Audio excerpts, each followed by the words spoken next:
Pressure bulb. এই নন return bulb বা pressure বাল্বের কাজ হলো যে এই পানিটা তার ভিতরে প্রবেশ করাবে কিন্তু আর বের হতে পারবে না। তো আমরা এই নন রিটার্ন বাল্বটাই এখানে লাগালাম।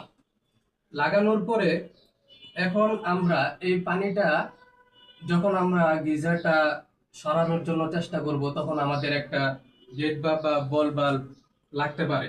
তো আমরা গেট বাল্ব বা বল বাল্বটা কিভাবে লাগাবো সেটাই আপনাদের সামনে এখন দেখাচ্ছি। এই যে আমি এখানে একটি গেট বাল্ব ফিটিং করছি। এখন আমি যে কাজটা করতেছি এটা কিন্তু আপনার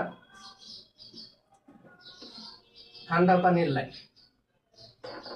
আমি এখন যে কাজটা করতেছি সেটা, এরপর আমার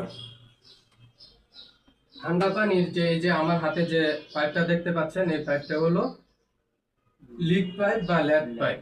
এই পাইপটার মাধ্যমে ঠান্ডা পানি আমি গিজারে দিব।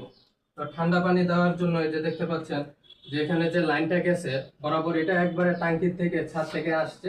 তো এখানে আমি সর্বপ্রথম একটা হাফ ইঞ্চি টি দিলাম। টি দেওয়ার পরে এখানে যে আমি হাফ ইঞ্চি টি থেকে যে লাইনটা নিব এই লাইনটা নেওয়ার জন্য আমি কি ব্যবহার করব, একটা হাফ ইঞ্চি নিপল নিপল ব্যবহার করব।